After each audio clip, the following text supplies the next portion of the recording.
What's up, everybody? How are we doing? Friday, 202 days until the regular season starts. Steven Reynolds, what's up? Nia, throwback sports dude. Nathan, what's up? What's up, everybody? How are we feeling? Happy Friday to you guys. We have 202 days until the regular season, and the off season is just like this is the hardest part of the year because it's so dry. There's not a lot of news. I know a lot of people they can't come out and talk and cover the team when there's not a lot of news, but we got to do it. We got to talk about. We got to find something to talk about. We got to do it every day. We do it because it's therapy, and I love y'all, and we get to talk about the team, and we get to kind of hash our ideas out. And this is it. It's the dog days of the off season. That's what this topic is today. The dog days of the off season, because sometimes there is literally nothing going on. So you got to think about stuff. But we're gonna lead off with something we talked about yesterday, and I love it because yesterday, the stupid report, the rumors, oh, the Patriots are sniffing around for Deebo Samuel, right? They were sniffing around. So today, I love it. Albert Breer, we posted about this today. Albert Breer basically shot it down. The rumor lasted all of 2 days. Rest in peace. We got the grave already set out. We already have it buried. We're going to have a funeral service tomorrow for the rumor. The rumor died before it even got a chance to get any movement. You got to love it. Like, this is the thing. I told y'all, smoke season, off season, rumors. People are going to throw stuff out there all off season. And Albert Breer basically says there hasn't even been any communication between the teams, right? The Monday morning quarterbacks, Albert Breer shared his intel on the situation during Thursday's early edition. So we got all the information. And he says, this is what he says. This is Albert Breer says, I checked in with somebody who would absolutely know on this, and they said, A, we're not trading him, and B, they haven't called. Simple as that. He goes, wherever this is, it hasn't gotten to the Niners' desks. This isn't something that's been on the table for them at all. So that's it. Rumor done. Next topic. I don't want to hear about this. I don't want to talk about this anymore. Deebo is staying with the Niners.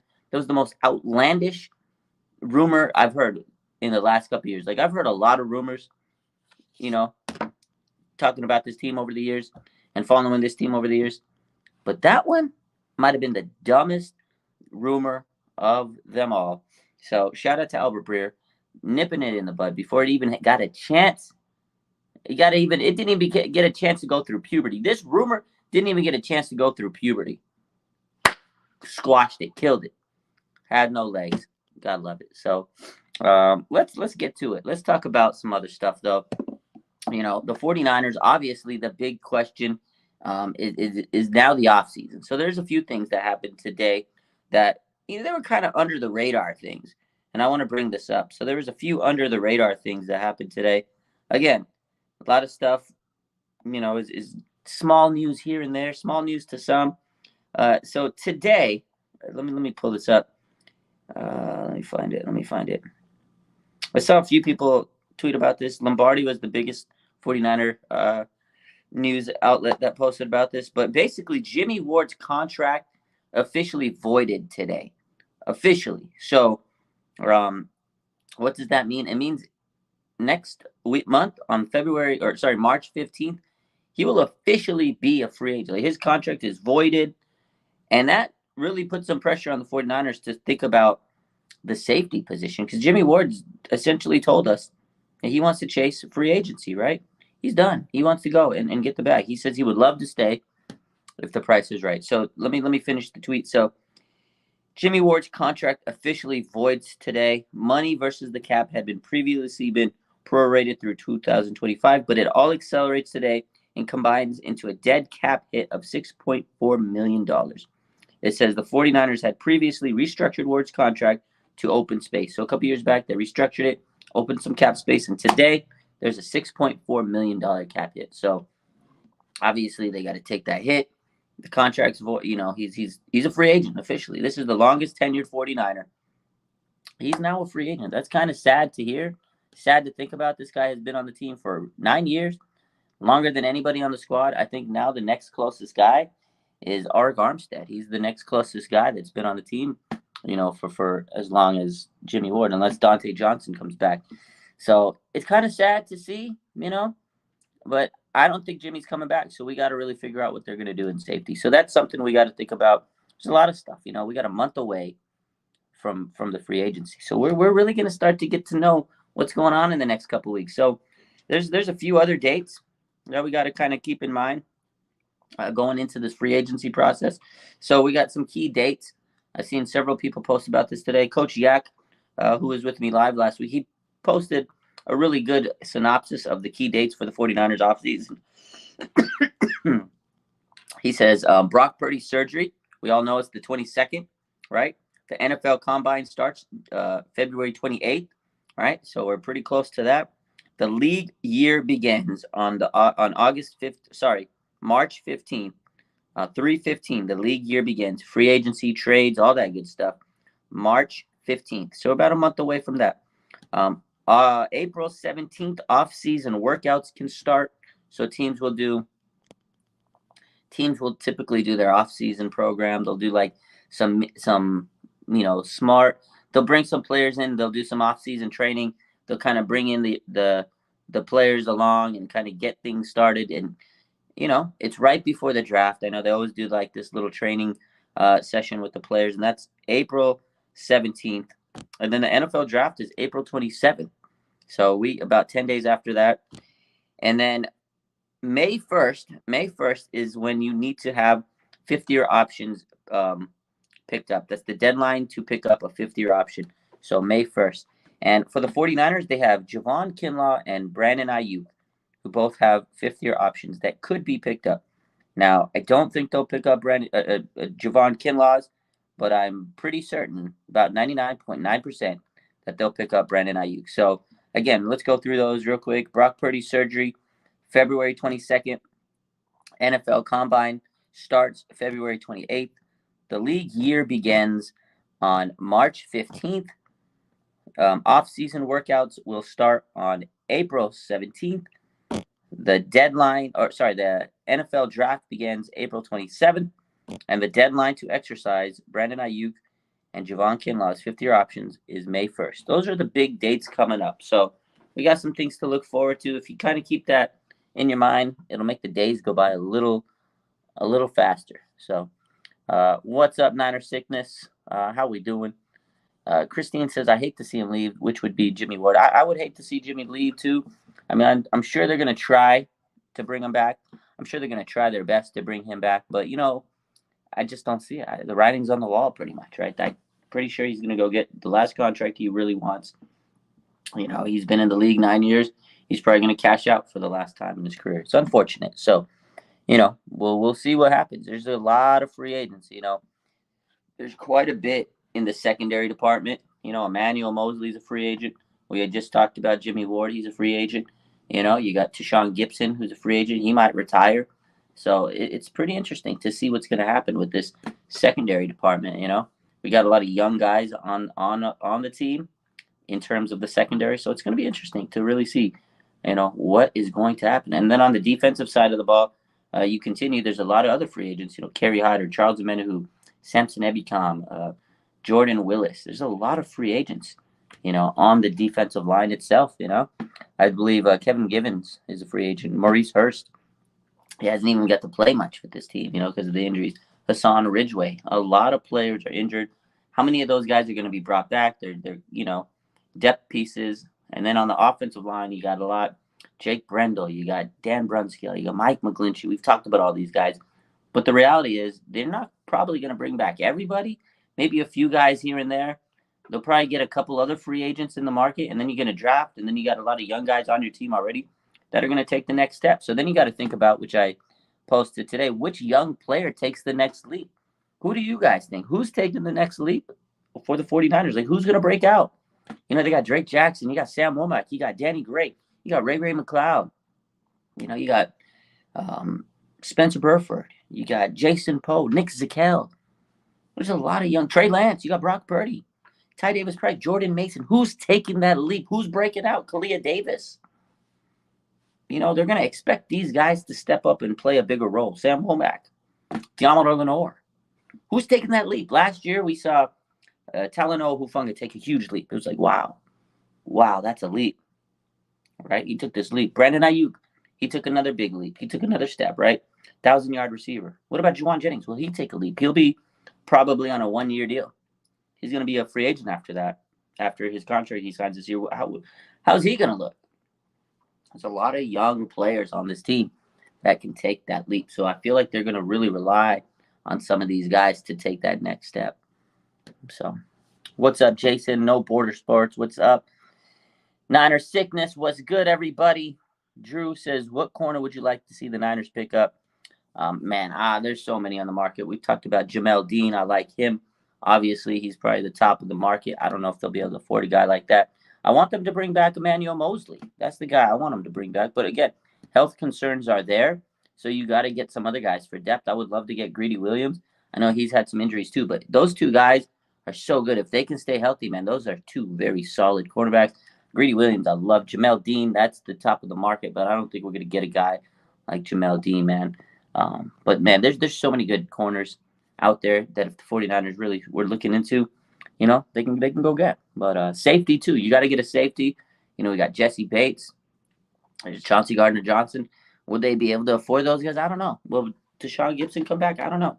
So there are players out there on the market that the 49ers can get. But it's gonna be interesting, No Border Sports says we need Drake Jackson to take a leap. I agree. That's a guy that needs to take a big leap.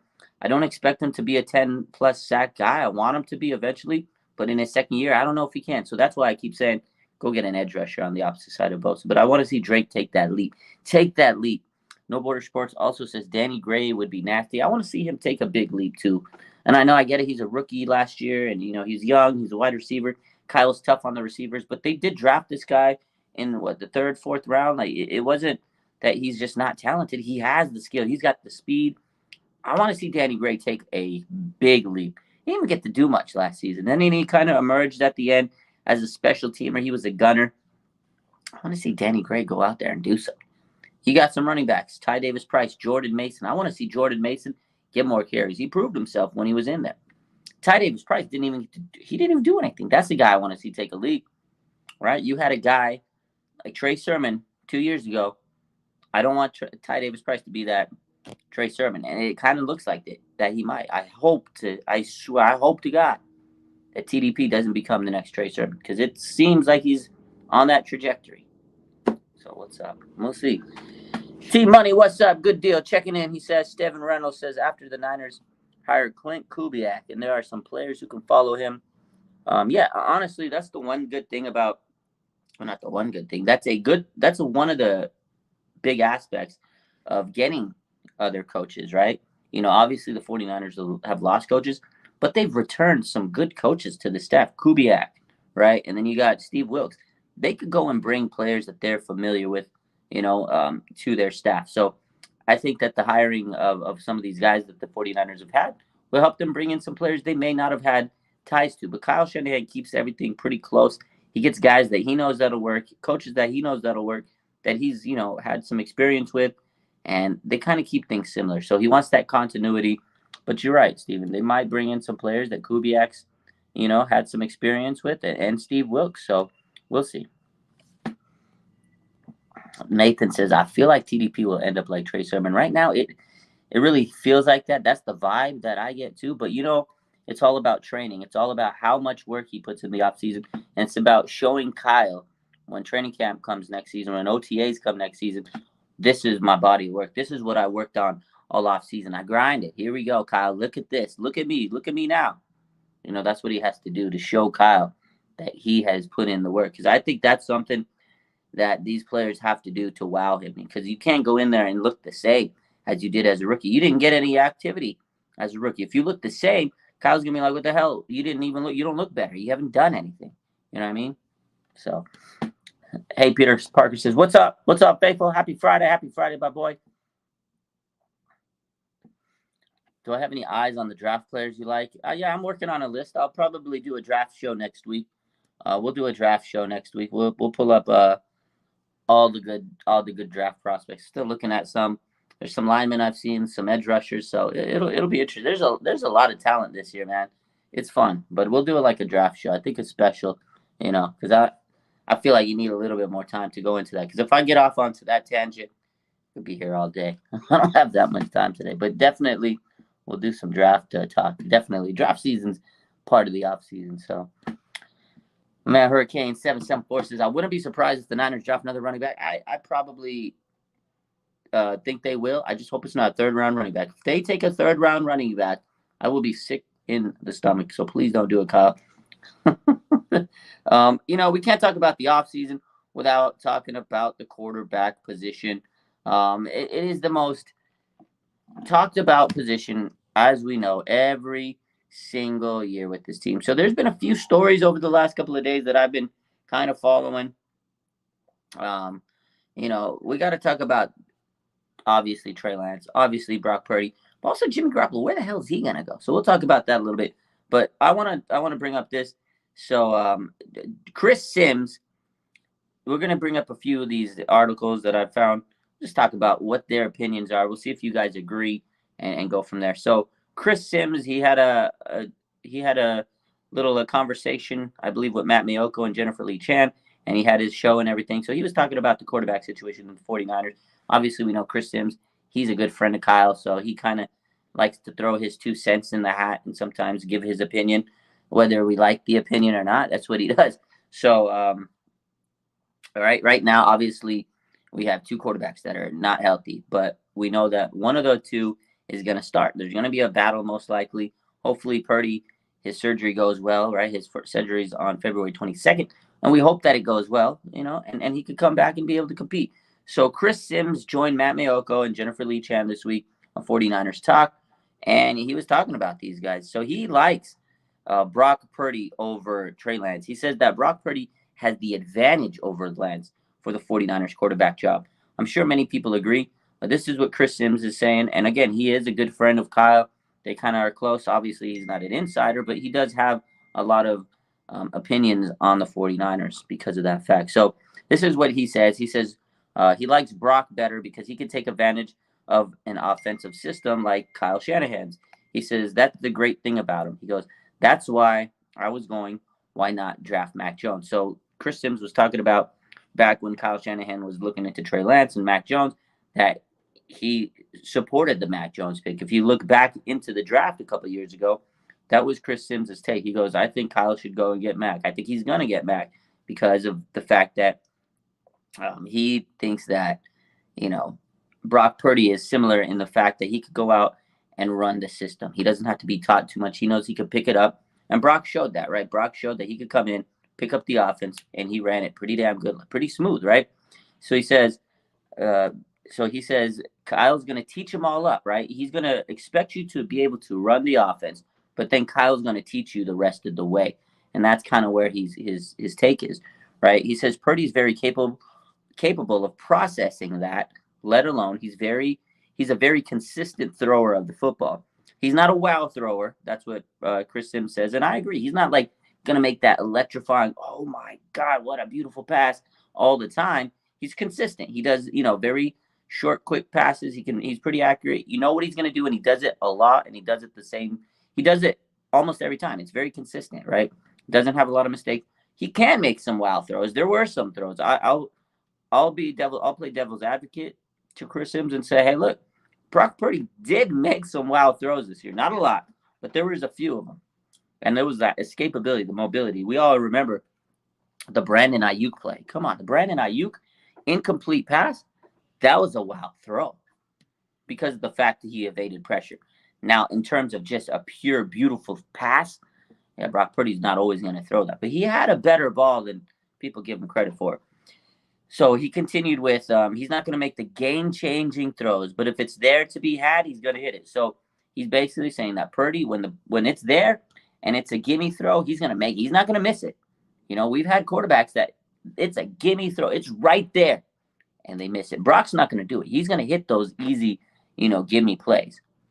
But he says he's not going to make the game-changing throws like a 60-yard boom, bomb, strike down the hot sideline, right down the hash. Trey Lance can hit those. He has that cannon. He has that unbelievable arm talent. Like Brock versus Trey, if you're just talking about arm talent, Trey Lance would probably beat him on that. But in terms of being consistent, the accuracy, making the gimme passes, that's Brock Purdy. And he did it all season long when he was in. So, I agree with Chris Sims on a lot of that. I will say that Brock's ability to throw that game-changing pass, I think he can get better. and I think it's better than a lot of people give him credit for. So he made some wild passes. To me, he made some wild passes this year. So, we'll see. We got some trolls in the chat. Shout out to the trolls. Thank you for giving me the engagement and boosting me up in the algorithm. I love you. So, gotta love it. Let's see some of the comments here. Peter Parker says, I'm going to roll with Trey until he proves he ain't that guy. And I think they got to at least give him the opportunity, right? Give him the chance. Give him that ability. They draft him with the number 3 pick. Right now, we don't know what they have in Brock Purdy because he's not healthy. So Trey's going to get his opportunity, whether people like it or not. But appreciate Ramelia. Look at that. Ramelia Sports. He says, LA runs the West, huh? Yeah, check that record again, my boy. Check the record. 49ers run the West last time I checked. So good stuff. Good love it. Good love you. So got no better thing to do on your Friday than come into a Niners chat and talk trash with us, huh? I love you. Must be a virgin. Anyways, and let's continue to see what Chris Sims says on the chat. He says, to me, that's where he has a clear advantage over Trey Lance. So again, that's where he says being consistent and making those throws that are there, right? Because he's going to give you and deliver every week, and that's what he did for the weeks he was in. It was a very consistent. Brock Purdy was going to hit those money the gimme throws. He's going to make the throws that you need when you need it, right? So that's where he has the advantage over Trey Lance. Chris Sims also said that Trey Lance is a great athlete, but the throwing needs work. The decision-making needs work. Seeing the field from the pocket needs major work, and I don't think that's going to happen overnight for OTA. So a lot of it, I feel Chris Sims' pushback on Trey is the development and the inexperience, right? The inexperience, right? So I feel like that's where a lot of people are hung up on Trey, and they don't believe in him because they haven't seen much from him. And I get it. He hasn't thrown a lot over the last couple of years. I read a stat that Tom Brady threw more passes than Trey Lance just this season, 799, than Trey Lance has thrown since high school. So that tells you he definitely is a raw talent. He hasn't had the experience, a lot of throws in a game. Obviously, I'm sure he's throwing, practicing. He talked about that yesterday, about the arm fatigue and everything. But to me, that's it. A lot of people are not keen on Trey because he doesn't have the experience. So they don't know. He's an unknown commodity. But again, he's going to get his chance to prove himself, and I feel like he does have that potential. His his ceiling is high, but can he come in and prove himself? He has a lot of pressure on him, obviously, coming into this season. This is make or break for Trey. I think you got to hand him the keys and let him shine, man. Let him see if he can sink or swim. If he sinks, so be it. If he swims, then damn, there you go. He's going to silence a lot of critics, people that are on here talking, people that are out on the media, on Twitter, on everywhere on social media. People are going to talk. They got their opinions, and people want to be right. So right now, the big opinion, most people are going to say he's trash. He hasn't proven anything. He's terrible. Obviously, that's the easiest thing to say right now because they haven't seen him succeed. So people are going to throw all the hate out there, and until he proves them wrong, they're right. That's it. That's social media for you. It's okay. We're right. He hasn't done anything. What has he done for me lately? He's terrible. It's just how it goes, unfortunately. So hopefully Trey gets to come in and prove those people wrong. But we'll see, because Brock Purdy's surgery, like we said, February 22nd, has a huge bearing on how this all plays out. So it's going to be tough. And then, so real quick, I'm going to read a couple more parts of this article. So Chris Sims says there's going to be a different skill set than there as far as the way you build around. So you're going to build around Trey a little bit different than you're going to build around, Brock, whoever they go with over the next couple of years, right? So, you're going to design more quarterback run stuff with Trey, obviously. But unfortunately, that kind of stuff can be risky.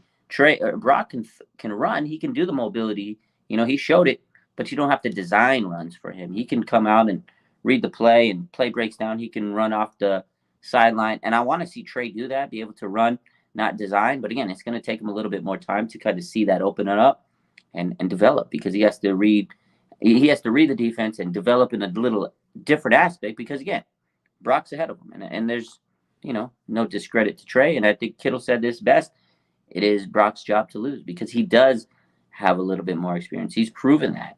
He got this team over the hump to the NFC Championship. So unfortunately for Trey, he's got a uphill battle. So, but I love the guy, and I think he's gonna come in and prove a lot of people wrong, And he's got a strong mindset. Good dude. We'll see what happens. So that was, Chris Sims. I think they have the article on 49ers on NBCS. You can go read it. Again, you can go on to Matt Miyoko's podcast and listen to it and go from there. But that's kind of the gist of it. He basically says that he thinks Purdy has the advantage, obviously because of the experience, and that he can hit the throws. He knows how to lead this offense. Obviously, it's pretty simple take, and I think that's what most people would say. Trey's unknown. We don't know what he has, and we still have to see, what he can do. The jury's still out on Trey, obviously. So, it's not a bad take. It's the right take, obviously. So a couple other things overall. So Vernon Davis, he was also asked. It was a short little report, short little interview he had. Vernon Davis, former 49ers tight end. He was an amazing player. I know we all remember Vernon, big 8'5". That was a beast, Took him a little bit to harness all his potential. He played during the Harbaugh era. He says that Lance is the guy, not Purdy. He says Trey Lance is the answer. So depending on who you ask, depending on what circles you are, you're going to have, and it's not just the fans. We've seen it with the fans. We've seen it in the media now. We've seen it with players. Some players support certain players, some don't. So this is Vernon Davis, and he says that he thinks Trey Lance is the guy. He thinks that, you have Brock Purdy who came in, made some wonderful plays for them, but is he the answer? He says, I don't quite think so. He goes, I think you have two quarterbacks there. Now, when times get rough, someone goes down, add the next man. So he says that Trey definitely has the ability. He has the talent, the skill set. We know that Brock could come in and lead this team if needed, but go with Trey. Let him lead. Let him kind of grow and develop and be what he is. But if he gets hurt, then you have Brock waiting in the wings, and we know he can come in and run the offense. So that was kind of what Vernon Davis says, but he does think that Trey's the answer because he has a higher ceiling, because he's got this potential that Purdy doesn't. Like, we know what Purdy can do, but Trey can be better. That's the ceiling that he is. So that's kind of Vernon's take on it. See what you guys think. Obviously, a lot of people feel pushback on that take. Again, Trey was drafted with the number 3 pick. He does have a huge ceiling, and if he can hit it, yeah, he could be better than Brock. But what we saw from Brock, they went to the NFC Championship. So you can't argue with what we saw on the field, the results. So it's going to be an interesting offseason, man. Again, I just hope that Trey comes in and gets his opportunity and gets that chance that he wants. He said it himself. Brock went out and balled out. No disrespect to him. He doesn't want the job handed to him. Just wants the chance to fairly compete. And I want Kyle to give him the playbook and say, here it is, man. This is what Brock Purdy ran. Can you do the same thing or better? So ZP says, where's Davis been at the games? Obviously you can watch on TV, my boy. So you don't have to be like the games to see. You can watch the games. You can watch the film. But People's Aguilar says, rebuild, new players. He wants to rebuild. Although we still have, players like George Kittle and Christian McCaffrey and Brandon Ayuk and Deebo and Trent Williams and Dre Greenlaw and Fred Warner, Charvarius Ward. But you can't please everybody. I think the 49ers are still a top team in the NFC overall. You got the Eagles, who've lost their defensive coordinator. They've lost their offensive coordinator. They're going to lose a couple players in free agency. And, you got a lot of teams that could be on the rise.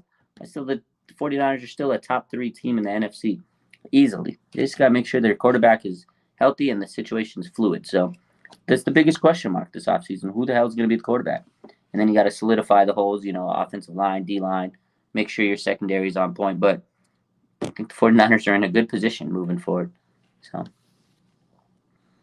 it's crazy, Peter. No matter where we go. No matter where we go, my boy. So it is what it is. Nathan says, see, this is the comment. We're just a healthy quarterback away. I agree. That's it. We're literally just a healthy quarterback away. It's frustrating because we're so close yet so far away. So Supreme says we need a better right tackle. Definitely to have to upgrade that line. But that's going to be the question because, again, I don't think they're going to be able to afford Mike McGlinchey. He's going to be probably pretty well paid on the market. In terms of right tackle, he's probably top 3. I think that they can get George Fant, guy from the Jets. I like him. I think he fits the system well. might be an upgrade over Mike a little bit, especially in pass protection. I don't know about run blocking. It may be about the same, maybe a little step down. 49ers run the ball a lot, but I like his pass protection skills. So if the 49ers do get someone in free agency, I think they got to go with that guy. But we'll see. Again, money's going to be an issue. They got to, work out some contracts. Arik Armstead, Trent Williams, they may get their contracts reworked. And, they got to pay Bosa. So we'll see how that goes. Again, if they can't re-sign McGlinchey, if they can't bring anybody in, if they don't get a free agent, we're probably going to be having Colton McKivitz at right tackle. Better hope that he plays better than Mike McGlinchey. That's all I can say, because if he does it, people will come in for his neck. They'll be coming for that man's neck. It's going to be interesting. So, Susan says, at the end of the day, it's Kyle's call, assuming surgery goes well. So all the infighting about who should start is kind of pointless. Sucks that it's a divisive debate. Yeah, I agree. At the end of the day, it is Kyle's call. Like, we're going to have people picking their sides left and right like they always do, right? It's always one fan is going to be on this side, one fan is going to be on this side. Typically it's a divided fan base. It's just how it goes. You got your guy and you're going to stick with it. You're going to roll for him. But I wish it wasn't. I think we could support them both at the end of the day. But it does come up to Kyle. We're going to see what the surgery holds for Brock, and hopefully, he heals well and there's no setbacks. That's the biggest thing. I just hope he has no setbacks. But at the end of the day, you're right, Susan. It is Kyle's call, and there's gonna be a lot of people bickering and arguing, and there's gonna be a lot of talk all off season, as there always is. But ultimately, none of that really matters when Kyle makes his decision. He's not listening to Twitter. He's not listening to anybody. He's watching the film. He's looking at the players. He's talking to them. He's assessing at who knows the team better and who can make the team win. And that's on Kyle, right? And he knows he has to make the best situation for himself. But when it comes to this situation, I hope he's sitting them both down and say, hey, look, it's going to be a tough decision. Are you going to be okay with it if you don't pick it up? And I think Trey has that mindset. He knows that if he doesn't get the starting job, that he can still be waiting in the wings if something happens with Brock. But I just hope he kind of talks to them both and say, hey, look, we love you both. No hard feelings if one of you gets picked over the other. We still want you both on this team because we do need a good, capable backup. Because if something happens to the starter, it's going to be a chaos situation. We do not want to have the same situation that happened this year. I mean, you get down to Josh Johnson. I mean, that's dire straits. So we'll see. It's gonna be crazy, man. I don't know. It's the days are ticking every day. It gets closer and closer and closer. Free agency, after the combine, that we're gonna figure out a lot of questions coming up in the next couple of weeks. Obviously we'll see who are they talking to at the combine, who are they having interviews with. We'll get a little bit insight into who are they looking at for this team in terms of draft prospects, and then free agency. About to know in a month. So.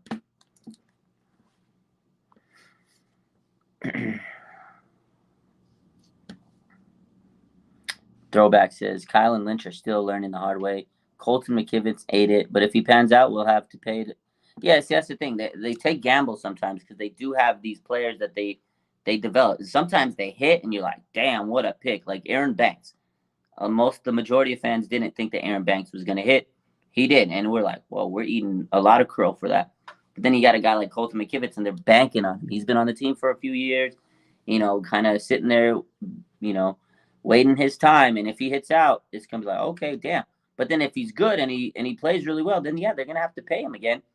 Otherwise, they're going to have to go look for another young guy, develop him, and do the whole process again. So it does get frustrating in that sense. I feel like sometimes just go sign the damn proven player. But I get it. I see how they do it. You got to take some pay hits here and there. You got to take some cheaper guys because you get these other stars. You can't pay everybody. So that's the worst part of it. It's a business, man. It sucks. You can't pay everybody. If Colton McKivitz hits, he's going to get paid, on the market. If not, then we're just screwed at right tackle. So I agree with you, Peter Parker. Hopefully Brunskill could come back because he can play every position. He's great depth. So if they try out McKivitz and he's just not panning out, at least you have Brunskill and you're all right, he's our saving grace. We got a guy that can go out there and do the job. So it's interesting. I wouldn't want to be the GM, man. People talk crap and desecrate you on your decisions, but if you really think about it, this team's been to 3 out of the last 4 NFC championships. He's pretty good. Obviously, we want them to win the Super Bowl, but only one team can win, man. And team with the best quarterback typically does, and we just haven't had it. We just haven't had the best quarterback, so we'll see. In any case, that's it for today. Just wanted to keep it short. Just wanted to hop in here, talk to you guys, talk about a few things going into the off season. It's Friday. I hope you have a good rest of your day and a good rest of your weekend. We'll see if I hop in. Hopefully, we get some news. We'll hop in and do some lives in here and there. But got some stuff to take care of this evening. But I appreciate you guys. Make sure you hit that like button. Have a good weekend and enjoy. We got a 3-day weekend, don't we? President's Day on Monday. So enjoy the extended day off if you don't have work that day. I work tomorrow, but I'll have Sunday, Monday off. And I will be live with Larry Krueger Monday, 1 o'clock p.m. Pacific. Don't forget to hit that show. We'll be live on Monday for you guys. And I might try to hop on Instagram a little later when I get some time. But, it's unfortunate, no more football. But it's NBA All-Star Weekend, and the XFL is on Sunday. So there's a few things to look forward to. You guys enjoy. Be safe. I love you. And 4-day weekend for my boy, 49ers Thrower. He said he was off today. 4-day weekend?